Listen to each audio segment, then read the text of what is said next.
TLB's biology ക്ലാസ്സസിൻ്റെ പുതിയൊരു വീഡിയോയിലേക്ക് ഏവർക്കും സ്വാഗതം. Kerala higher secondary +1 botany respiration in plants എന്ന ചാപ്റ്ററിലെ ട്രൈകാർബോക്സിലിക് ആസിഡ് സൈക്കിൾ എന്ന ടോപ്പിക്കാണ് ഈ വീഡിയോയിൽ ഡിസ്കസ് ചെയ്യുന്നത്. കഴിഞ്ഞ വീഡിയോയിൽ ഗ്ലൈക്കോളിസിസിനെ കുറിച്ച് ഡിസ്കസ് ചെയ്തിരുന്നു. അതുപോലെ തന്നെ ഗ്ലൈക്കോളിസിസിന്റെ എൻഡ് പ്രോഡക്റ്റായ പൈറൂവിക് ആസിഡ് അടുത്ത പ്രോസസ്സായ ക്രെബ്സ് സൈക്കിൾ എന്ന് പറയുന്ന പ്രോസസ്സിന് വിധേയമാകാതെ ഫെർമെന്റേഷൻ എന്നൊരു പ്രോസസ്സിന് വിധേയമായിട്ട് എനർജി റിലീസ് ചെയ്യുന്ന കാര്യം മനസ്സിലാക്കിയിട്ടുണ്ടായിരുന്നു. സെല്ലുലാർ റെസ്പിറേഷന്റെ ഫസ്റ്റ് സ്റ്റെപ്പാണ് ഗ്ലൈക്കോളിസിസ്. ഗ്ലൂക്കോസ് കാർബൺ ഡൈ ഓക്സൈഡും വാട്ടറുമായിട്ട് മാറി എനർജി റിലീസ് ചെയ്യപ്പെടുന്നതിന്റെ ഫസ്റ്റ് സ്റ്റെപ്പാണ് ഗ്ലൈക്കോളിസിസ്. അടുത്ത രണ്ടാമത്തെ സ്റ്റെപ്പാണ് ട്രൈകാർബോക്സിലിക് ആസിഡ് സൈക്കിൾ അഥവാ സിട്രിക് ആസിഡ് സൈക്കിൾ എന്ന് പറയുന്നത്. മൂന്നാമത്തെ സ്റ്റെപ്പാണ് electron transport system and oxidative phosphorylation എന്ന് പറയുന്ന സ്റ്റെപ്പ്. ഈ മൂന്ന് സ്റ്റെപ്പുകളിലൂടെയും കടന്നു പോയിട്ടാണ് ഗ്ലൂക്കോസ് അൾട്ടിമേറ്റ്ലി കാർബൺ ഡൈ ഓക്സൈഡും വാട്ടറുമായിട്ട് മാറുകയും എനർജി റിലീസ് ചെയ്യപ്പെടുകയും ചെയ്യുന്ന പ്രോസസ് നടക്കുന്നത്. അപ്പോൾ ഇതിലെ ട്രൈകാർബോക്സിലിക് ആസിഡ് സൈക്കിൾ അഥവാ സിട്രിക് ആസിഡ് സൈക്കിൾ അഥവാ ക്രെബ്സ് സൈക്കിളിനെ കുറിച്ചാണ് നമ്മൾ ഈ വീഡിയോയിൽ മനസ്സിലാക്കാൻ പോകുന്നത്. എയ്റോബിക് റെസ്പിറേഷൻ, നേരത്തെ അനൈറോബിക് റെസ്പിറേഷനെ കുറിച്ച് പറഞ്ഞു. ഫെർമെന്റേഷൻ പ്രോസസ്സ് അഥവാ അനൈറോബിക് റെസ്പിറേഷന്റെ ഫലമായിട്ട് ഗ്ലൈക്കോളിസിസ് വഴി ഉണ്ടാകുന്ന പൈറൂവിക് ആസിഡ് എത്തനോളും അല്ലെങ്കിൽ ലാക്റ്റിക് ആസിഡുമായിട്ട് മാറുന്നു എന്ന് പറഞ്ഞു. ഇനി എയ്റോബിക് റെസ്പിറേഷൻ വഴി എന്ത് മാറ്റമാണ് ഉണ്ടാകുന്നത് നോക്കാം. Pyruvate which is formed in the cytosol enters into the mitochondrial matrix and undergoes oxidative decarboxylation by a complex set of reactions catalyzed by pyruvic dehydrogenase. ഓർമ്മിക്കുക, നേരത്തെ പറഞ്ഞ ഗ്ലൈക്കോളിസിസ് എന്ന് പറയുന്ന പ്രോസസ്സ് സെല്ലിലെ എവിടെയാണ് നടക്കുന്നത്? സൈറ്റോപ്ലാസത്തിലാണ് നടക്കുന്നത്, സൈറ്റോസോളിലാണ് നടക്കുന്നത്. സൈറ്റോപ്ലാസത്തിൽ നടക്കുന്നതാണ് പൈറൂവിക് ആസിഡ് ഫോം ചെയ്യുന്നത്. ഗ്ലൈക്കോളിസിസ് വഴി പൈറൂവിക് ആസിഡ് ഉണ്ടാകുന്നത് സൈറ്റോപ്ലാസത്തിലാണ്. അതിന്റെ കാരണമെന്ന് പറഞ്ഞാൽ അതിനെ സഹായിക്കുന്ന എൻസൈംസ് ഒക്കെ ലൊക്കേറ്റ് ചെയ്തിരിക്കുന്നത് സൈറ്റോപ്ലാസത്തിലാണ്. എന്നാൽ ഈ പൈറൂവിക് ആസിഡ് അടുത്ത പ്രോസസ്സ് എയ്റോബിക് റെസ്പിറേഷൻ വിധേയമാകുന്നത് സൈറ്റോപ്ലാസത്തിൽ തന്നെയുള്ള മറ്റൊരു സെൽ ഓർഗനലാണ് മൈറ്റോകോൺട്രിയ. നമ്മുടെ എനർജി പവർ ഫാക്ടറി എന്നാണ് നമ്മൾ അറിയപ്പെടുന്ന, സെല്ലിന്റെ പവർ സോഴ്സ് ഓഫ് സെൽ എന്നറിയപ്പെടുന്ന mitochondria, power house of cell എന്നറിയപ്പെടുന്ന മൈറ്റോകോൺട്രിയ. മൈറ്റോകോൺട്രിയയ്ക്ക് അകത്തു വെച്ചാണ് എന്ത് നടക്കുക? അടുത്ത സെൽ, ഈ റെസ്പിറേഷന്റെ അടുത്ത പ്രോസസ്സ് നടക്കുക. അവിടെ വെച്ചിട്ട് എന്ത് സംഭവിക്കുന്നു? ഗ്ലൈക്കോളിസിസ് വഴി ഉണ്ടാകുന്ന പൈറൂവിക് ആസിഡ് എന്ത് പ്രോസസ്സ് നടക്കുന്നു? ഓക്സിഡേഷൻ പ്രോസസ്സ് നടക്കുന്നു. അതുപോലെ ഡീകാർബോക്സിലേഷൻ പ്രോസസ്സ് നടക്കുന്നു. പൈറൂവിക് ആസിഡിന് ഡീകാർബോക്സിലേഷന് വിധേയമായിട്ട് അവിടെ എന്ത് ഫോം ചെയ്യുന്നു? അസറ്റേറ്റ് എന്ന് പറയുന്ന മോളിക്യൂൾ ഫോം ചെയ്യും. അത് കഴിഞ്ഞിട്ട് അവിടെ കോഎൻസൈം എ എന്ന് പറയുന്ന ഒരു മോളിക്യൂൾ ആഡ് ചെയ്യപ്പെട്ടുകൊണ്ട് അത് അസറ്റൈൽ കോഎൻസൈം എ എന്ന് പറയുന്ന മോളിക്യൂൾ ആയിട്ട് മാറും. അപ്പൊ അവിടെ NAD+ is converted to NADH+, H+ and H. ഇപ്പൊ റിയാക്ഷൻ നമുക്കൊന്ന് നോക്കാം. ഈ റിയാക്ഷനെ കാറ്റലൈസ്ഡ് ബൈ, നേരത്തെ പറഞ്ഞു എൻസൈമിന്റെ പേരെന്തായിരുന്നു? Pyruvic dehydrogenase enzyme. The enzyme which convert pyruvic acid to acetyl coenzyme A. Enzyme ഏതാണ്? Pyruvic dehydrogenase enzyme. ഇപ്പൊ റിയാക്ഷൻ നമുക്കൊന്ന് ഡീറ്റെയിൽഡ് ആയിട്ടൊന്ന് നമുക്കൊന്ന് പരിശോധിക്കാം. അപ്പൊ ഈ ഒരു റിയാക്ഷൻ നടക്കുമ്പോൾ എന്തൊക്കെ യൂട്ടിലൈസ് ചെയ്യപ്പെടുന്നു, എന്തൊക്കെ ജനറേറ്റ് ചെയ്യപ്പെടുന്നു? റിയാക്ഷനിൽ നമുക്ക് ഒറ്റ സ്റ്റെപ്പായിട്ട് നമ്മൾ മനസ്സിലാക്കുകയാണെങ്കിൽ പൈറൂവിക് ആസിഡിനോട് കൂടെ കോഎൻസൈം എ എന്ന് പറയുന്ന ഒരു മോളിക്യൂൾ ആഡ് ചെയ്യപ്പെടുന്നു. പിന്നെ ആര്? NAD+ അവിടെ ഉണ്ട്, ഹൈഡ്രജൻ അക്സെപ്റ്റർ ആയിട്ട് NAD+ ഉണ്ട്. എൻസൈമിന്റെ പേര് pyruvate dehydrogenase enzyme. Magnesium 2+ ion, Mg2+ അയോൺസിന്റെ പ്രസൻസിൽ എന്തായിട്ട് മാറുന്നു? അസറ്റൈൽ കോഎൻസൈം എയും പ്ലസ് കാർബൺ ഡൈ ഓക്സൈഡും NADH പ്ലസ് H പ്ലസ്, NADHും അതോടൊപ്പം H പ്ലസ് അയോൺസും. റിയാക്ഷൻ നോക്കൂ ഒന്നുകൂടെ. Pyruvic acid is converted to acetyl coenzyme A. Pyruvic acid എത്ര കാർബൺ ഉള്ള മോളിക്യൂൾ ആണ്? 3 കാർബൺ ആറ്റമുള്ള പൈറോവിക് ആസിഡ് 2 കാർബൺ ആറ്റമുള്ള അസറ്റൈൽ കോഎൻസൈം എ ആയിട്ട് മാറുകയാണ്. അപ്പോൾ അവിടെ ഒരു കാർബൺ ആറ്റം അവിടെ റിലീസ് ചെയ്യപ്പെടുന്നു കാർബൺ ഡൈ ഓക്സൈഡിന്റെ രൂപത്തിൽ. ഈ കാറ്റലൈസ് ചെയ്യുന്ന എൻസൈം ആരാണ്? Pyruvate dehydrogenase enzyme. പിന്നെ ആര് ആഡ് ചെയ്യപ്പെടുന്നു? കോ എൻസൈം എ ഇതിനോടൊപ്പം ആഡ് ചെയ്യപ്പെടുകയാണ്. പിന്നെ അവിടെ ഹൈഡ്രജൻ അയോൺസ് റിലീസ് ചെയ്യപ്പെടുന്നുണ്ട്. ഈ റിലീസ് ചെയ്യപ്പെടുന്ന ഹൈഡ്രജൻ അയോണിനെ അക്സെപ്റ്റ് ചെയ്യാൻ NAD പ്ലസ് മോളിക്യൂൾ ഉണ്ട്. NAD എന്ന് പറഞ്ഞാൽ എന്താണ്? നിക്കോട്ടിനമൈഡ് അഡിനൈൻ ഡൈന്യൂക്ലിയോടൈഡ് മോളിക്യൂൾ ഉണ്ട്. ആ മോളിക്യൂള് ഈ റിലീസ് ചെയ്യപ്പെടുന്ന ഹൈഡ്രജൻ അയോൺസിനെ അക്സെപ്റ്റ് ചെയ്യുന്നു. അക്സെപ്റ്റ് ചെയ്തിട്ട് NADHും പിന്നെ ഒരു H പ്ലസ് അയോൺസുമായിട്ട് മാറുന്നു. കോ എൻസൈം എയുടെ ഒരു സ്ട്രക്ചറാണ് നമ്മളിവിടെ കാണുന്നത്. കോ എൻസൈം എ പ്രത്യേകം നമ്മൾ ഇത് മനസ്സിലാക്കുമ്പോൾ ഓർക്കേണ്ട ഒരു വസ്തുത, ഈ ഒരു കോ എൻസൈം മോളിക്യൂൾ എന്ന് പറയുന്നത് എൻസൈം കാറ്റലിസിന് സഹായിക്കുന്ന മോളിക്യൂൾസ് ആണ് കോ എൻസൈംസ്. എൻസൈംസിന്റെ അവിഭാജ്യ ഘടകമാണ് കോ എൻസൈംസ്. ഈ കോ എൻസൈംസ് എന്ന് പറയുന്ന ഈ മോളിക്യൂൾസ് നമ്മളിവിടെ വളരെ സിമ്പിളായിട്ട് കോ എ എന്ന് നമ്മൾ എഴുതിയെങ്കിലും അതൊരു വലിയ സ്ട്രക്ചർ ഉള്ള ഒരു ഓർഗാനിക് മോളിക്യൂളാണ്. ഈ ഓർഗാനിക് മോളിക്യൂളിന്റെ പ്രത്യേകത പറയുകയാണെങ്കിൽ ഇത് നമ്മുടെ ഒരുപാട് ബയോകെമിക്കൽ റിയാക്ഷൻസ് നമ്മുടെ ബോഡിയിൽ നടക്കുന്ന എൻസൈം കാറ്റലൈസ്ഡ് ബയോകെമിക്കൽ റിയാക്ഷൻസിലൊക്കെ ധാരാളം പല തരത്തിലുള്ള കോ എൻസൈംസ് ആവശ്യമുണ്ട്. ഈ കോ എൻസൈംസ് ഒക്കെ നമുക്ക് എവിടെ നിന്നാണ് കിട്ടുന്നത്? നമ്മൾ കഴിക്കുന്ന ഫുഡിലെ വെജിറ്റബിൾസിൽ നിന്നാണ് ഇത് കിട്ടുന്നത്. വെജിറ്റബിൾസിലാണ് ധാരാളം കോ എൻസൈംസ് ഉള്ളത്. അത് വൈറ്റമിൻസിന്റെ രൂപത്തിലാണ് നമുക്ക് കിട്ടുക. ഒരുപാട് വൈറ്റമിൻസും കോ എൻസൈംസ് ആയിട്ട് ആക്ട് ചെയ്യുന്നതാണ്. അപ്പൊ അത് പ്രത്യേകം മനസ്സിലാക്കിയിട്ട് ഭക്ഷണത്തില് വെജിറ്റബിൾസിന്റെ പ്രാധാന്യം മനസ്സിലാക്കുക. അത് എന്തിനാണെന്ന് ചോദിച്ചു കഴിഞ്ഞാൽ ഇതുപോലത്തെ സെല്ലുലാർ റെസ്പിറേഷന് സഹായിക്കുന്ന ഒരുപാട് ബയോകെമിക്കൽ റിയാക്ഷൻസിൽ അത് ഒരു എൻസൈംസിനെ അസിസ്റ്റ് ചെയ്യുന്ന ഒരു സഹായിക്കുന്ന മോളിക്യൂൾസ് ആണ്. അതുകൊണ്ടാണ് കോ എൻസൈംസ് എന്ന് വിളിക്കുന്നത്. അപ്പോൾ കോ എൻസൈംസ് ആയിട്ട് ഇവിടെ ആക്ട് ചെയ്യുന്നു. കോ എൻസൈം എ എന്ന് പറയുന്ന മോളിക്യൂൾ ആക്ട് ചെയ്യുന്നു. അപ്പോൾ റിയാക്ഷൻ മനസ്സിലായിട്ടുണ്ടാകും. എന്താണ് റിയാക്ഷൻ? 3 കാർബൺ ആറ്റമുള്ള പൈറോവിക് ആസിഡ് ഓക്സിഡേറ്റീവ് ഡീകാർബോക്സിലേഷന് വിധേയമായിട്ട് 2 കാർബൺ ആറ്റമുള്ള അസറ്റൈൽ കോഎൻസൈം എ ആയിട്ട് മാറുന്നു.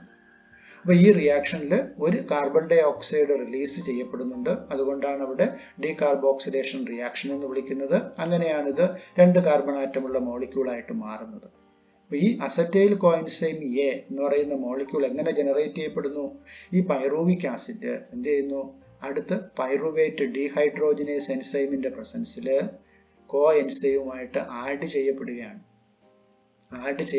ഈ റിയാക്ഷൻ നടക്കുമ്പോൾ കാർബൺ ഡൈ ഓക്സൈഡ് റിലീസ് ചെയ്യപ്പെടുന്നതിനോടൊപ്പം തന്നെ 2 ഹൈഡ്രജൻ അയോൺസും റിലീസ് ചെയ്യപ്പെടുകയാണ്. ഈ ഹൈഡ്രജൻ അയോൺസിനെ ആര് അക്സെപ്റ്റ് ചെയ്യുന്നു? NAD പ്ലസ് മോളിക്യൂൾ അക്സെപ്റ്റ് ചെയ്യുന്നു. അക്സെപ്റ്റ് ചെയ്തിട്ട് NADHും അതോടൊപ്പം ഒരു H പ്ലസ് അയോൺസും സ്വതന്ത്രമാകുന്നു. റിയാക്ഷൻ നമുക്ക് കാണാം.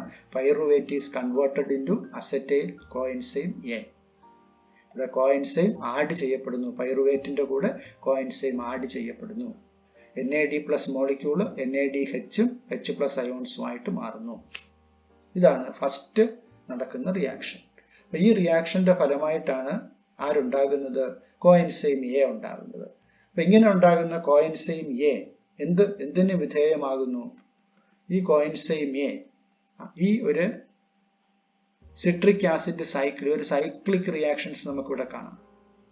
ആവർത്തിച്ചു വരുന്ന ഒരു റിയാക്ഷൻ. ഈ അസറ്റൈൽ കോഎൻസൈം എയുടെ രൂപത്തിലാണ് പൈറോവിക് ആസിഡ് സിട്രിക് ആസിഡ് സൈക്കിളിലേക്ക് എൻ്റർ ചെയ്യുന്നത്.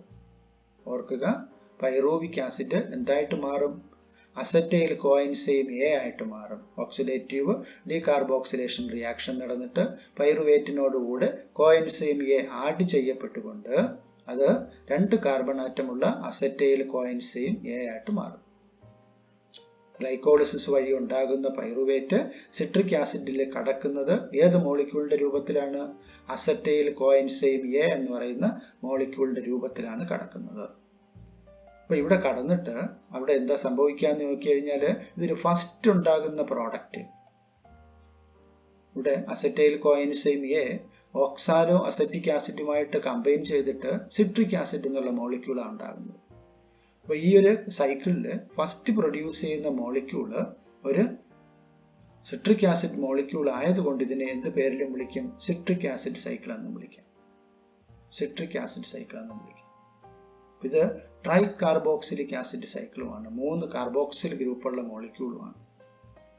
അപ്പോൾ അതിന് ട്രൈ കാർബോക്സിലിക് ആസിഡ് സൈക്കിൾ അല്ലെങ്കിൽ സിട്രിക് ആസിഡ് സൈക്കിൾ, അല്ലെങ്കിൽ ഇത് കണ്ടെത്തിയ സയന്റിസ്റ്റിന്റെ പേരാണ് ക്രബ്, ഹാൻസ് ക്രബ്. അപ്പൊ അദ്ദേഹത്തിന്റെ പേരിനോടുള്ള ബഹുമാന സൂചകമായിട്ട് ഇതിനെ ക്രബ്സ് സൈക്കിൾ എന്നും വിളിക്കും. 3 പേരിലും ഇത് അറിയപ്പെടും.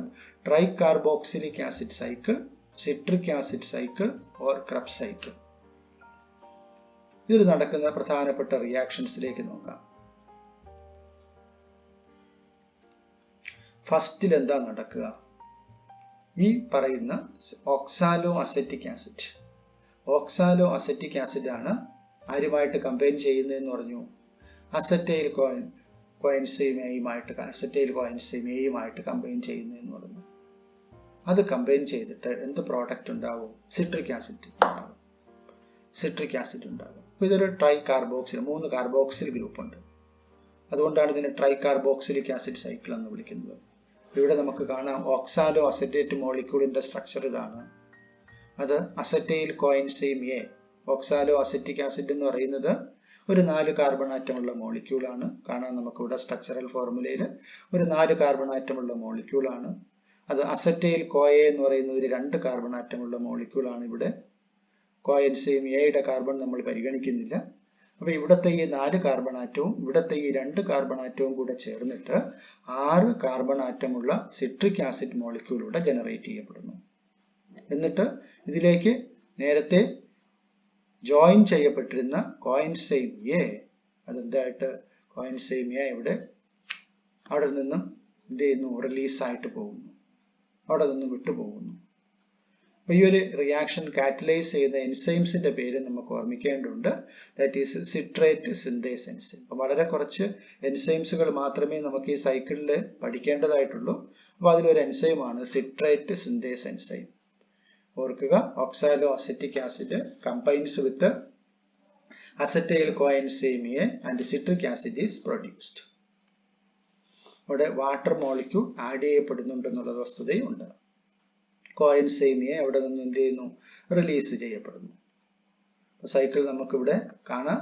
ഇവിടെ acetyl coenzyme A oxaloacetic ആസിഡുമായിട്ട് കമ്പൈൻ ചെയ്തിട്ട് എന്തുണ്ടാകുന്നു? സിട്രിക് ആസിഡ് ഫോം ചെയ്യുന്നു. അതാണ് സിട്രിക് ആസിഡ് സൈക്കിളിൽ നടക്കുന്ന ഫസ്റ്റ് സ്റ്റെപ്പ്. ഇനി അടുത്ത സ്റ്റെപ്പിലേക്ക് വരുമ്പോൾ സിട്രിക് ആസിഡിന് എന്ത് സംഭവിക്കുന്നു? It is isomerised to isocitrate molecule. അപ്പൊ ഐസോമർ എന്ന് പറഞ്ഞാൽ നമുക്കറിയാം അല്ലേ? ഒരു മോളിക്യൂളിന് തന്നെ ഡിഫറൻറ്റ് മോളിക്യുലർ സ്ട്രക്ചർ വരുമ്പോഴാണ് നമ്മൾ അതിനെ ഐസോമർ എന്ന് വിളിക്കുന്നത്. അപ്പൊ സിട്രിക് ആസിഡ് അല്ലെങ്കിൽ സിട്രേറ്റ് മോളിക്യൂള് അടുത്തൊരു ഐസോമർ ആണ് സിസ് അക്കോണിറ്റേറ്റ് എന്ന് പറയുന്ന മോളിക്യൂൾ ഉണ്ട്. അതാണ് പിന്നെ ഐസോസിട്രേറ്റ് ആയിട്ട് മാറുന്നത്. ഇത് 3 അതിന്റെ ഐസോമേഴ്സ് ആണ്. അപ്പൊ ഇവിടെ എന്തായാലും നമുക്ക് ഇവിടെ ഈ പ്രോഡക്റ്റിന്റെ കാര്യം ഓർമ്മിക്കുക. Citric acid is converted into isocitrate molecule. Isocitrate molecule. അവിടുത്തെ എൻസൈം ഉണ്ട്, അക്കോണിറ്റേസ് എൻസൈം. രണ്ടാമത്തെ സ്റ്റെപ്പിൽ എന്താ സംഭവിക്കുക? Citric acid is converted into isocitrate. അപ്പൊ അത് നമ്മുടെ ടെക്സ്റ്റിൽ തന്നിട്ടുള്ള ഡയഗ്രത്തിൽ ആ ഒരു പേര് പറയുന്നില്ല, പക്ഷെ നമ്മൾ അവിടെ പഠിക്കണം. ഐസോസിട്രേറ്റ് മോളിക്യൂൾ കോമ്പൗണ്ട് പറയുന്നുണ്ട്. ഇനി അടുത്ത സ്റ്റെപ്പ് എന്താണ്? Isocitrate undergoes decarboxylation. ഡീകാർബോക്സിലേഷൻ എന്താണെന്ന് നമുക്കറിയാം അല്ലേ? Carbon dioxide molecule remove ചെയ്യപ്പെടുന്ന പ്രോസസ്സാണ് ഡീകാർബോക്സിലേഷൻ. അപ്പൊ ഇവിടെ ഐസോസിട്രേറ്റ് മോളിക്യൂളിൽ നിന്നും ഒരു കാർബൺ ഡൈ ഓക്സൈഡ് റിലീസ് ചെയ്യപ്പെടുകയാണ്. അപ്പൊ ഒരു കാർബൺ പോകുമ്പോൾ നമുക്കറിയാം ഇവിടെ 6 കാർബൺ ആറ്റമുള്ള മോളിക്യൂളാണ് ഐസോസിട്രേറ്റ്. ആ ഐസോസിട്രേറ്റിൽ നിന്നും എന്ത് ചെയ്യുന്നു? ഒരു കാർബൺ ആറ്റം റിലീസ് ചെയ്യപ്പെടുകയാണ്. റിലീസ് ചെയ്യപ്പെടുമ്പോഴത്തേക്കും അത് എന്തായിട്ട് മാറും? 5 കാർബൺ ആറ്റമുള്ള മോളിക്യൂളായിട്ട് മാറും. ആ മോളിക്യൂളിനെ വിളിക്കുന്ന പേരാണ് ആൽഫ കീറ്റോ ഗ്ലൂട്ടറേറ്റ്. അപ്പൊ അവിടെയും H+ അയോൺസ് റിലീസ് ചെയ്യപ്പെടുന്നുണ്ട്. ഈ റിലീസ് ചെയ്യപ്പെടുന്ന H+ അയോൺസിന്റെ അക്സെപ്റ്റർ എന്ന് പറയുന്നത് ഇവിടെയും ആരാണ്? NAD+ മോളിക്യൂളാണ്. NAD+ മോളിക്യൂള് NADH പിന്നെ H+ അയോൺസുമായിട്ട് മാറുന്നു. Isocitrate is converted into alpha keto glutaric acid. ഒരു 6 കാർബൺ കോമ്പൗണ്ട് എന്തായിട്ട് മാറി 5 കാർബൺ കോമ്പൗണ്ട് ആയിട്ട് മാറി. റിയാക്ഷൻ നമുക്ക് ഇവിടെ കാണാം. സിട്രിക് ആസിഡിൽ ഒരു ഡീകാർബോക്സിലേഷൻ നടക്കുന്നു. അതുപോലെ തന്നെ NAD മോളിക്യൂള് NADH H+ അയോൺസുമായിട്ട് മാറുന്നു. And the product formed is alpha keto glutaric acid. It is A 5 carbon compound. അടുത്ത സ്റ്റെപ്പിൽ എന്താ നടക്കുക നോക്കാം. Alpha keto glutaric acid undergoes again decarboxylation. അപ്പോൾ വീണ്ടും ഒരു ഡീകാർബോക്സിലേഷൻ റിയാക്ഷൻ കൂടെ നടക്കുകയാണ്. അതിന്റെ ഫലമായിട്ടുണ്ടാകുന്ന പ്രോഡക്റ്റ് സക്സിനൈൽ കോയെ. ഓർമ്മിക്കുക, ഒരു ഡീകാർബോക്സിലേഷൻ നടക്കുന്നു. അപ്പൊ ഇവിടെ 5 കാർബൺ ആറ്റം ഉണ്ടായിരുന്ന സാധനം എന്തായിട്ട് മാറിയിട്ടുണ്ടാവും? 4 കാർബൺ ആറ്റത്തിലേക്ക് മാറി. ആൽഫ കീറ്റോ ഗ്ലൂട്ടാറൈറ്റ് എന്ന് പറയുന്നത് 5 കാർബൺ കോമ്പൗണ്ട് ആണ്. എന്നാൽ സക്സിനൈൽ കോയെ എന്ന് പറയുന്നത് ഒരു 4 കാർബൺ കോമ്പൗണ്ട് ആണ്. അപ്പോൾ അതിൽ നിന്ന് ഒരു carbon dioxide molecule release ചെയ്യപ്പെട്ടു. പക്ഷെ ഇവിടെ കോയെ ആഡ് ചെയ്തു അല്ലേ? അപ്പൊ ഇവിടെ കോഎൻസൈം എ ഇവിടെ ആഡ് ചെയ്യപ്പെടുകയാണ്. അപ്പൊ അത് സക്സിനൈൽ കോയെ ആയിട്ട് മാറി. അതുപോലെ ഇവിടെ എന്തുണ്ട്? ഹൈഡ്രജൻ അയോൺസ് റിലീസ് ചെയ്യപ്പെടുന്നുണ്ട്. അതാരാ അക്സെപ്റ്റ് ചെയ്യുന്നത്? NAD molecule. NAD molecule accept ചെയ്തിട്ട് NADH H+ അയോൺസുമായിട്ട് മാറുന്നു. Alpha keto glutaric acid decarboxylation നടക്കുന്നു. കോഎൻസൈം എ ആഡ് ചെയ്യുന്നു. NAD converted to NADH+, H+ ആയിട്ട് കൺവേർട്ട് ചെയ്യുന്നു. So the product obtained is succinyl CoA. Succinyl CoA. അപ്പൊ ഈ ഒരു പ്രോഡക്റ്റിന്റെ പേരും നമ്മുടെ ടെക്സ്റ്റിലെ ഡയഗ്രത്തിൽ തന്നിട്ടില്ല, പക്ഷെ നമ്മൾ പഠിക്കേണ്ടതുണ്ട്. In the remaining steps of the citric acid cycle, succinyl CoA is oxidized to oxaloacetic acid, allowing the cycle to continue. ഇവിടെ അടുത്ത സൈക്കിളിൽ വരുമ്പോൾ ഇവിടെ സക്സിനൈൽ കോഎൻസൈം എ വരെ നമ്മൾ പറഞ്ഞു അല്ലേ? സക്സിനൈൽ കോഎൻസൈം എ ഫോം ചെയ്ത കാര്യം വരെ പറഞ്ഞു. അപ്പോൾ വീണ്ടും 2-3 ഇന്റർമീഡിയറ്റ് പ്രോഡക്റ്റുകൾ ഇവിടെ ഉണ്ടാകുന്നുണ്ട്. മറ്റൊരു പ്രോഡക്റ്റ് ഏതാണ്? സക്സിനേറ്റ്. അപ്പോൾ കോഎൻസൈം എ അവിടെ നിന്ന് ലിബറേറ്റ് ചെയ്യപ്പെട്ട് കഴിഞ്ഞാൽ അത് വീണ്ടും എന്തായിട്ട് മാറി? സക്സിനേറ്റ് ആയിട്ട് മാറി. സക്സിനേറ്റ് പിന്നെ അടുത്ത് എന്തായിട്ട് മാറി? ഫ്യൂമറേറ്റ് എന്ന് പറയുന്ന മറ്റൊരു മോളിക്യൂൾ ആയിട്ട് മാറി. ഫ്യൂമറേറ്റ് അടുത്ത് വീണ്ടും മാലേറ്റ് ആയിട്ട് മാറി. മാലേറ്റ് ഓക്സാലോ അസറ്റേറ്റ് ആയിട്ട് മാറി. ഇവിടെ സക്സിനേറ്റിൽ നിന്ന് ഫ്യൂമറേറ്റ് ആയിട്ട് മാറുന്നതിൻ്റെ ഇടയിൽ മറ്റൊരു മോളിക്യൂൾ അവിടെ ഹൈഡ്രജൻ അക്സെപ്റ്റർ ഉണ്ട്. ആ മോളിക്യൂൾ FAD എന്ന് പറയുന്ന മോളിക്യൂളാണ്. FAD മോളിക്യൂൾ ഫ്ലാവിൻ അഡിനൈൻ ഡൈന്യൂക്ലിയോറ്റൈഡ് എന്ന് പറയുന്ന മോളിക്യൂളാണ് ഇവിടെ ഹൈഡ്രജൻ അക്സെപ്റ്റ് ചെയ്യുന്ന മോളിക്യൂൾ. FAD മോളിക്യൂൾ എന്തായിട്ട് മാറുന്നു? FADH2 ആയിട്ട് മാറുന്നു. അങ്ങനെ മാറിയിട്ട് അത് ഫ്യൂമറേറ്റ് ആയിട്ട് മാറുന്നു. ഇനി ഫ്യൂമറേറ്റ് എന്തായിട്ട് മാറുന്നു? മാലേറ്റ് ആയിട്ട് മാറുന്നു. അപ്പൊ അവിടെ ഒരു വാട്ടർ മോളിക്യൂളിന്റെ റിയാക്ഷൻ ഉണ്ട്. മാലേറ്റ് എടുത്ത് വീണ്ടും ഓക്സാലോ അസറ്റേറ്റ് ആയിട്ട് മാറുന്നു. അപ്പൊ അവിടെയും ഒരു ഹൈഡ്രജൻ അയോൺസിന്റെ ലിബറേഷൻ ഉണ്ട്. അവിടെയും ഹൈഡ്രജൻ അക്സെപ്റ്റ് ചെയ്യുന്ന ആരാണ്? NAD+ മോളിക്യൂൾ ആണ്. NADH+ഉം H+ഉം ആയിട്ട് മാറുന്നു. ഫൈനലി അവിടെ എന്തായിട്ട് മാറുന്നു? ഓക്സാലോ അസറ്റേറ്റ് ആയിട്ട് മാറുന്നു. അപ്പൊ അങ്ങനെ എന്ത് ചെയ്യുന്നു? സൈക്കിൾ കണ്ടിന്യൂ ചെയ്യുന്നു. അപ്പോൾ ഈ ഒരു രീതിയിലാണ് സിട്രിക് ആസിഡിലെ സൈക്കിള് ഡിഫറെന്റ് ഇന്റർമീഡിയറ്റ് കോമ്പൗണ്ടുകളിലൂടെ കടന്നു പോയിട്ട് ഓക്സാലോ അസറ്റിക് ആസിഡ് അവിടെ ഫൈനലി റീജനറേറ്റ് ചെയ്യുന്നു. വീണ്ടും ആ ഓക്സാലോ അസറ്റിക് ആസിഡ് അസറ്റൈൽ കോഎൻസൈമുമായിട്ട് കമ്പൈൻ ചെയ്ത് സിട്രേറ്റ് ഫോം ചെയ്തുകൊണ്ട് ആ സൈക്കിൾ കണ്ടിന്യൂ ചെയ്യുന്നു. ഈ രീതിയിലാണ് ട്രൈകാർബോക്സിലിക് ആസിഡ് സൈക്കിൾ നടക്കുന്നത്. അപ്പൊ അതിന്റെ റിയാക്ഷൻ നമുക്ക് ഒന്നുകൂടെ നോക്കാം. ഫസ്റ്റിൽ എന്താ സംഭവിക്കുക? സിട്രിക് ആസിഡ് സൈക്കിളിൽ കടക്കുന്നതിന് മുമ്പ് ഗ്ലൈക്കോളിസിസ് വഴി രൂപം കൊള്ളുന്ന pyruvic acid acetyl coenzyme A ആയിട്ട് മാറുന്നു. ഈ അസറ്റൈൽ കോഎൻസൈം എ ആണ് സിട്രിക് ആസിഡ് സൈക്കിൾ എൻ്റർ ചെയ്യുന്നത്. എൻ്റർ ചെയ്തിട്ട് ഫസ്റ്റിൽ നടക്കുന്ന reaction acetyl coenzyme A oxaloacetic ആസിഡുമായിട്ട് കമ്പൈൻ ചെയ്തിട്ട് സിട്രിക് ആസിഡ് ആയിട്ട് മാറുന്നു. സിട്രിക് ആസിഡ് അടുത്ത് ആൽഫ കീറ്റോ ഗ്ലൂട്ടാറിക് ആസിഡ് ആയിട്ട് മാറുന്നു. ആൽഫ കീറ്റോ ഗ്ലൂട്ടാറിക് ആസിഡ് അടുത്ത് സക്സിനിക് ആസിഡ് ആയിട്ട് മാറുന്നു. അപ്പൊ ഇതിനിടയിൽ ആരുണ്ട്? സക്സിനൈൽ കോഎൻസൈം എ എന്നൊരു പ്രോഡക്റ്റ് കൂടെ ഉണ്ട്. സക്സിനിക് ആസിഡ് അടുത്ത് വീണ്ടും ആരായിട്ട് മാറുന്നു? മാലിക് ആസിഡ് ആയിട്ട് മാറുന്നു. അതിന്റെയും ഇടയിൽ ഇവിടെ ഫ്യൂമറേറ്റ് എന്ന് പറയുന്ന ഒരു മോളിക്യൂൾ ഉണ്ട്, ഫ്യൂമറിക് ആസിഡ്. മാലിക് ആസിഡ് ആണ് ഫൈനലി ഓക്സാലോ അസറ്റിക് ആസിഡ് ആയിട്ട് മാറുന്നത്. അപ്പൊ ഇടയ്ക്കുള്ള 2 പ്രോഡക്റ്റുകൾ ഇവിടെ ഈ ഒരു ചാർട്ടിൽ കൊടുത്തിട്ടില്ല, പക്ഷെ നമ്മളത് പഠിക്കേണ്ടതാണ്. സിട്രിക് ആസിഡ് ടു ഐസോസിട്രേറ്റ് ഉണ്ട്. അതുപോലെ തന്നെ ആൽഫ കീറ്റോ ഗ്ലൂട്ടാറിക് ആസിഡ് അടുത്ത് സക്സിനൈൽ കോയ ഉണ്ട്. സക്സിനിക് ആസിഡിൽ നിന്നും ഇതിനടുത്ത് ഫ്യൂമറിക് ആസിഡ് ഉണ്ട്. അത് മാലിക് ആസിഡ് ഉണ്ട്, ദെൻ ഓക്സാലോ അസറ്റിക് ആസിഡ്. ഈ ഒരു സൈക്കിൾ, ഓരോ സൈക്കിളിലും നടക്കുന്ന കാര്യങ്ങൾ ശ്രദ്ധയോടെ നോക്കുക. എങ്ങനെയാണ് പൈറൂവേറ്റ് അസറ്റൈൽ കോഎൻസൈം എ ആയിട്ട് മാറുന്നത്? പ്രോഡക്റ്റുകൾ മാറുമ്പോൾ, പ്രത്യേകിച്ചും കാർബണിന്റെ എണ്ണം കുറയുമ്പോൾ അവിടെ ഡീകാർബോക്സിലേഷൻ റിയാക്ഷൻ നടക്കുന്നു എന്നുള്ള കാര്യം ഓർമ്മിക്കുക. 3 കാർബൺ ആറ്റമുള്ള പൈറൂവിക് ആസിഡ് 2 കാർബൺ ആറ്റമുള്ള അസറ്റൈൽ കോഎൻസൈം എ ആയിട്ട് മാറിയപ്പോൾ അവിടെ ഒരു കാർബോക്സിലേഷൻ, ഡീകാർബോക്സിലേഷൻ നടന്നു. അതുപോലെ ഇവിടെ 6 കാർബൺ ആറ്റമുള്ള സിട്രിക് ആസിഡ് 5 കാർബൺ ആറ്റമുള്ള ആൽഫ കീറ്റോ ഗ്ലൂട്ടാറിക് ആസിഡ് ആയിട്ട് മാറിയപ്പോൾ അവിടെയും ഒരു കാർബൺ ഡൈ ഓക്സൈഡ് റിലീസ് നടന്നു. ഓർക്കുക, ഇവിടെ നോക്കൂ, ഈ 2 സ്റ്റെപ്പിലും അവിടെ ഹൈഡ്രജൻ അയോൺസ് റിലീസ് ചെയ്യപ്പെടുന്നുണ്ട്. അവിടെ ഹൈഡ്രജൻ അയോൺസിനെ അക്സെപ്റ്റ് ചെയ്യുന്നത് ആരാണ്? അവിടെ NAD+ മോളിക്യൂൾ ആണ്. ഇപ്പൊ 2 H+ അയോൺസ് റിലീസ് ചെയ്യപ്പെടുന്നുണ്ട്. അപ്പൊ 2 ഹൈഡ്രജൻ അയോൺസിനെയും NAD+ മോളിക്യൂൾ അക്സെപ്റ്റ് ചെയ്തിട്ട് NADH-ഉം H+ ആയിട്ട് മാറുന്നു. ഇവിടെയും അത് തന്നെയാണ്. ഈ സ്റ്റെപ്പിലും citric acid alpha keto glutaric acid ആയിട്ട് മാറുന്ന സ്റ്റെപ്പിലും അങ്ങനെ തന്നെയാണ്. വീണ്ടും അതുപോലെ alpha keto glutaric acid 5 carbon ആണ്. അത് 4 കാർബണിലേക്ക് മാറുമ്പോഴത്തേക്കും അവിടെയും എന്തുണ്ട്? ഒരു ഡീകാർബോക്സിലേഷൻ റിയാക്ഷൻ ഉണ്ട്. അതുപോലെ തന്നെ ഒരു NAD മോളിക്യൂള് NADH+ഉം H ആയിട്ട് മാറുന്നുണ്ട്. പിന്നെ ഇവിടെ ഒരു GDP മോളിക്യൂൾ ഉണ്ട്. GDP, ഗോനോസിൻ diphosphate molecule ഗോനോസിൻ triphosphate molecule ആയിട്ട് മാറുന്നുണ്ട്. അതിനെ കുറിച്ച് പറയാം.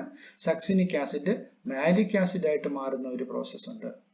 അപ്പൊ അതിനിടയ്ക്ക് ഇവിടെ ഫിമറേറ്റ് ഉണ്ട്. എന്നാലും അവിടെയും ഒരു FAD മോളിക്യൂള് ഹൈഡ്രജൻ അക്സെപ്റ്റ് ചെയ്തിട്ട് FADH2 ആയിട്ട് മാറുന്നു. Malic acid oxalo acetic acid ആയിട്ട് മാറുന്ന സ്റ്റെപ്പിലും NAD മോളിക്യൂള് NADH+ഉം H+ അയോൺസും ആയിട്ട് മാറുന്നു. അപ്പൊ ഇവിടുത്തെ ഈ പ്രോസസ്സിൽ GTP മോളിക്യൂൾസിനെ കുറിച്ച് ഞാൻ പറയാമെന്ന് പറഞ്ഞു. ശ്രദ്ധിക്കൂ, ഇത് നോക്കൂ, ഇവിടെ സക്സിനൈൽ കോയെ സക്സിനേറ്റ് ആയിട്ട് മാറുന്ന സ്റ്റെപ്പിൽ, during the conversion of succinyl കോയെ ടു സക്സിനേറ്റ്, സക്സിനിക് ആസിഡ് ആയിട്ട് മാറുന്ന സമയത്ത് അവിടുത്തെ ഒരു GTP മോളിക്യൂൾ, GDP മോളിക്യൂൾ ഒരു GTP മോളിക്യൂൾ ആയിട്ട് മാറുന്നു. അതായത് ഡൈഫോസ്ഫേറ്റ് എന്തായിട്ട് മാറുന്നു? ട്രൈഫോസ്ഫേറ്റ് ആയിട്ട് മാറുന്നു. അപ്പൊ അതായത് അവിടെ എന്താണ്? അവിടെ എനർജി സിന്തസിസ് നടക്കുകയാണ്. നേരത്തെ നമ്മൾ ഈ കണ്ട സ്റ്റെപ്പുകളിൽ ഒന്നിലും എനർജി ഡയറക്റ്റ് പ്രൊഡക്ഷൻ ഇല്ല. ഈ ഒരു ഒറ്റ സ്റ്റെപ്പിലാണ് എനർജി ഡയറക്റ്റ് ആയിട്ട് പ്രൊഡ്യൂസ് ചെയ്യുന്നത്.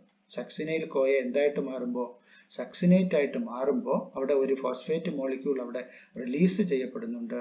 ആ ഫോസ്ഫേറ്റ് മോളിക്യൂളിനെ അക്സെപ്റ്റ് ചെയ്യുന്ന മോളിക്യൂള് ADP അല്ല നേരത്തെ, അതിന് പകരം GDP എന്ന് പറയുന്ന മോളിക്യൂളാണ് ഇവിടെ ഇൻവോൾവ് ആയിട്ടുള്ളത്.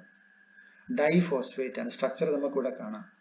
ഗോനോസിൻ ഡൈഫോസ്ഫേറ്റ് ആണ്. ഗോനോസിൻ എന്ന് പറയുമ്പോൾ എന്താണ്? ഗോനൈൻ പ്ലസ് റൈബോസ് ആണ് അല്ലേ? ഗോനോസിന്റെ കൂടെ 2 ഫോസ്ഫേറ്റ്, ഡൈഫോസ്ഫേറ്റ് ആണ്. അപ്പൊ ആ ഡൈഫോസ്ഫേറ്റ് എന്തായിട്ട് മാറും? ട്രൈഫോസ്ഫേറ്റ് ആയിട്ട് മാറും. പക്ഷെ ഇതൊരു ആയുസ്സില്ലാത്ത ഒരു മോളിക്യൂളാണ്. പെട്ടെന്ന് അത് ഈ ഫോസ്ഫേറ്റ് മോളിക്യൂളിനെ വിട്ടുകൊടുത്തിട്ട് ആ ഫോസ്ഫേറ്റ് മോളിക്യൂളിനെ അന്നേരം ആര് അക്സെപ്റ്റ് ചെയ്യും? ADP മോളിക്യൂൾ അക്സെപ്റ്റ് ചെയ്യും. അങ്ങനെ ATP മോളിക്യൂളായിട്ട് മാറും. അപ്പൊ ഇവിടെ GDPയും ADPയും തമ്മിലുള്ള ഒരു കപ്പിൾഡ് റിയാക്ഷൻ ആണ് ഇവിടെ നടക്കുന്നത്. In a coupled reaction, GTP is converted to GDP with the simultaneous synthesis of ATP from ADP. ഇനി അതുപോലെ തന്നെ there are 3 points in the cycle where NAD+ is reduced to NADH+H+. Oxidised സ്റ്റേറ്റിലുള്ള NAD+, NADH-ഉം H+ അയോൺസും ആയിട്ട് മാറുന്ന 3 സ്റ്റെപ്പുകൾ നമുക്ക് ഇവിടെ കാണാൻ സാധിക്കും ഈ ഒരു റിയാക്ഷനിൽ. അപ്പൊ ഇവിടെ ഒരു സ്റ്റെപ്പ് ഇവിടെ ഉണ്ട്. സിട്രിക് ആസിഡ് സൈക്കിളിൽ ഇവിടെ ഒരു സ്റ്റെപ്പ് ഉണ്ട്. അടുത്തതാ ഇവിടെ ഒരു സ്റ്റെപ്പ് ഉണ്ട്. ഇവിടെ ഒരു സ്റ്റെപ്പ് ഉണ്ട്. 3 സ്റ്റെപ്പില് അവിടെ എന്ത് ചെയ്യുന്നുണ്ട്? NAD+ മോളിക്യൂള് NADH-ഉം H+ അയോൺസും ആയിട്ട് മാറുന്നു. അപ്പൊ NAD മോളിക്യൂളിനെ സംബന്ധിച്ച് ഓർമ്മിക്കുക, ഇറ്റ് ഈസ് എ പരസ്പരമുള്ള ഒരു കൺവേർഷൻ എന്ന് പറയുന്നത് it is A oxido reduction reaction ആണ്, അല്ലെങ്കിൽ റിഡോക്സ് റിയാക്ഷൻ ആണ്. 2 സൈഡിലേക്ക് നടക്കുന്ന ഒരു മോളിക്യൂളാണ്. നല്ല ഒരു ഇലക്ട്രോൺ കാരിയർ മോളിക്യൂളാണ് NAD+ മോളിക്യൂൾസ്. അപ്പൊ ഇവിടെ NAD+ മോളിക്യൂൾ ഓക്സിഡൈസ്ഡ് സ്റ്റേറ്റിൽ ഇരിക്കുമ്പോഴാണ് അതിനെ NAD+ എന്ന് വിളിക്കുക. അത് ഹൈഡ്രജനെ അക്സെപ്റ്റ് ചെയ്യുമ്പോൾ അത് റെഡ്യൂസ്ഡ് സ്റ്റേറ്റിലേക്ക് മാറുന്നു. ഓക്സിഡേഷൻ എന്ന് പറയുമ്പോഴത്തേക്കും എന്താണ് gaining of hydrogen atom is known as oxidation. Biological റിയാക്ഷൻസിനെ സംബന്ധിച്ചിടത്തോളം ഹൈഡ്രജൻ ആറ്റംസ് ഗെയിൻ ചെയ്യുന്നതാണ് റിഡക്ഷൻ, ഓക്സിഡേഷൻ അല്ല റിഡക്ഷൻ. തിരിച്ച് ഹൈഡ്രജൻ ആറ്റംസ് ലൂസ് ചെയ്യുമ്പോൾ അവിടെ എന്തായിട്ട് മാറുന്നു? റിഡക്ഷൻ ആകുന്നു. അപ്പൊ ഇവിടെ NAD+ molecule reduced to NADH. അപ്പോൾ ഹൈഡ്രജൻ മോളിക്യൂൾ ഗെയിൻ ചെയ്യുകയാണ്, റിഡക്ഷൻ. നേരത്തെ പറഞ്ഞ് തിരിഞ്ഞു പോയി. ഹൈഡ്രജൻ മോളിക്യൂള് ഗെയിൻ ചെയ്യുമ്പോൾ അവിടെ എന്താണ്? റിഡക്ഷൻ ആണ്. റിഡക്ഷൻ റിയാക്ഷൻ ആണ് നടക്കുന്നത്. NAD+ is reduced to NADH+ and H+ ions.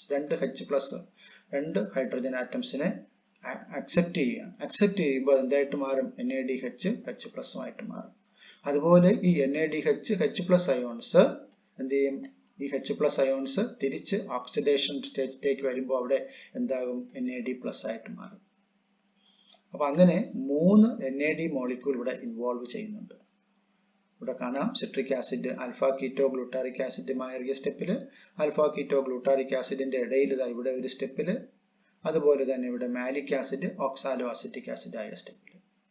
ഈ സ്റ്റെപ്പിന്റെ കാര്യം നമ്മൾ പറയുന്നില്ല. പൈറുവേറ്റ് അസറ്റൈൽ കോഎൻസൈം ആയ സ്റ്റെപ്പ്, അവിടെയും ഒരു NAD മോളിക്യൂൾ ഉണ്ട്. സിട്രിക് ആസിഡ് സൈക്കിളിനെ സംബന്ധിച്ച് പറയുമ്പോൾ 3 NAD മോളിക്യൂൾസ് ഇൻവോൾവ് ചെയ്യുന്നുണ്ട്. One point where FAD+ is reduced to FADH2. FAD എന്ന് പറയുമ്പോൾ എന്താണ്? Flavin adenine ഡൈന്യൂക്ലിയോറ്റൈഡ്. 2 ന്യൂക്ലിയോറ്റൈഡ് ചേർന്നതാണ്. ഇതെല്ലാം ഓർമ്മിക്കുക, ഇതെല്ലാം കോഎൻസൈംസുകളാണ്, സഹായിക്കുന്ന എൻസൈംസുകളാണ്, വൈറ്റമിൻസ് ആണ്. ഫ്ലാവിൻ അഡിനൈൻ ഡൈന്യൂക്ലിയോറ്റൈഡ് എന്ന് പറയുന്ന മോളിക്യൂൾ ഇവിടെ ഹൈഡ്രജൻ അക്സെപ്റ്റർ ആയിട്ട് ആക്ട് ചെയ്യുന്നുണ്ട്. FAD എന്തായിട്ട് മാറുന്നു? FADH2 ആയിട്ട് മാറുന്നു. ഹൈഡ്രജൻ അക്സെപ്റ്റ് ചെയ്തുകൊണ്ട് FADH2 ആയിട്ട് മാറുന്ന ഒരു റിയാക്ഷനും നമുക്കിവിടെ കാണാം. അപ്പൊ ഇങ്ങനെ നോക്കുകയാണെങ്കിൽ summary equation of respiration may be written as. മൊത്തം ഇക്വേഷന്റെ സമ്മറി എന്തൊക്കെയാണ്? ആ ഇക്വേഷനിൽ ആരൊക്കെയാണ് ഇൻവോൾവ്ഡ് ആയിട്ടുള്ളത്? ഒരു പൈറൂവിക് ആസിഡ് ഇവിടെ വന്നു, പൈറൂവിക് ആസിഡ് വന്നു. ആ ഒരു പൈറൂവിക് ആസിഡ് ഈ ഒരു പ്രോസസ്സിലൂടെ കടന്നു പോയി കഴിയുമ്പോൾ എത്ര NAD മോളിക്യൂൾ ഇൻവോൾവ് ചെയ്യുന്നു? 1, 2, 3, 4 NAD മോളിക്യൂൾ ഇൻവോൾവ് ചെയ്യുന്നു. NAD+. എത്ര FAD മോളിക്യൂൾ ഇൻവോൾവ് ചെയ്യുന്നുണ്ട്? ഇവിടെ ഒരു FAD മോളിക്യൂൾ മാത്രം, ഒരെണ്ണം മാത്രം. 2 വാട്ടർ മോളിക്യൂളിന്റെ അഡിഷൻസ് ഇവിടെ നടക്കുന്നുണ്ട്, 2 റിയാക്ഷൻസ് നടക്കുന്നുണ്ട്. നേരത്തെ അത് കാണിച്ചു തന്നു. പിന്നെ ഒരു ADP മോളിക്യൂൾ, അതായത് ഇവിടെ GDP എന്തായിട്ട് മാറിയിരുന്നു? GTP ആയിട്ട് മാറി. അത് ഉടനെ തന്നെ കൺവേർട്ട് ചെയ്തിട്ട് എന്തായിട്ട് മാറി? ADP ATP ആയിട്ട് മാറി. അപ്പൊ അവിടെ ഒരു ADP ഉണ്ട്. പിന്നെ ഇവിടെ അക്സെപ്റ്റ് ചെയ്യാനായിട്ട് ആരും ഉണ്ട്? ഒരു ഇനോർഗാനിക് ഫോസ്ഫേറ്റും ഉണ്ട്. അപ്പൊ അത് കഴിയുമ്പോൾ റിയാക്ഷൻ എന്തായിരിക്കും? ഈ ഒരു ട്രൈകാർബോക്സിലിക് ആസിഡ് സൈക്കിൾ അല്ലെങ്കിൽ സിട്രിക് ആസിഡ് സൈക്കിൾ നടക്കുന്നത് എവിടെയാണ്? മൈറ്റോകോൺട്രിയയുടെ അകത്താണ്, മൈറ്റോകോൺട്രിയൽ മാട്രിക്സിലാണ്. അപ്പൊ അതിന്റെ എൻഡ് പ്രോഡക്റ്റ് എന്ന് പറയുന്നത് 3 കാർബൺ ഡൈ ഓക്സൈഡ് റിലീസ് ചെയ്യപ്പെടുന്നുണ്ട്. ഇത് ഇവിടെ കാണാൻ നമുക്ക് ഒരു കാർബൺ ഡൈ ഓക്സൈഡ് ഇതാ ഇവിടെയുണ്ട്, ഒന്ന് ഇവിടെയുണ്ട്, ഒന്ന് ഇവിടെയുണ്ട്. 3 കാർബൺ ഡൈ ഓക്സൈഡ് റിലീസ് ചെയ്യുന്നു. എത്ര NADH ആയിട്ട് മാറുന്നു? ഇവിടെ 1, 2, 3, 4 NADH ഫോം ചെയ്യുന്നു. അതിനോടൊപ്പം H+ അയോൺസും ഉണ്ട്. അപ്പൊ 4 H+ അയോൺസും ഉണ്ട്. ഒരു FAD മോളിക്യൂൾ എന്തായിട്ട് മാറി? FADH2 ആയിട്ട് മാറി. ഇവിടെ ഒരു ADP മോളിക്യൂള് ഇവിടെ ഈ ഒരു റിയാക്ഷനിൽ വരുമ്പോൾ ADP എന്തായിട്ട് മാറി? ATP ആയിട്ട് മാറി. So this is the summary of equation of respiration or tricarboxylic acid cycle. ഇത്രയും കാര്യങ്ങളാണ് നമുക്കിതിൽ മനസ്സിലാക്കുവാനുള്ളത്. അപ്പോൾ കൂടുതൽ കാര്യങ്ങൾ ഇലക്ട്രോൺ ട്രാൻസ്പോർട്ട് സിസ്റ്റത്തിനെ കുറിച്ച് അല്ലെങ്കിൽ oxidative phosphorylation, electron transport system and oxidative phosphorylation എന്നുള്ള ടോപ്പിക്ക് നമുക്ക് നെക്സ്റ്റ് വീഡിയോയിൽ ഡിസ്കസ് ചെയ്യാം. For video lessons, please subscribe TLB's biology classes. Thank you.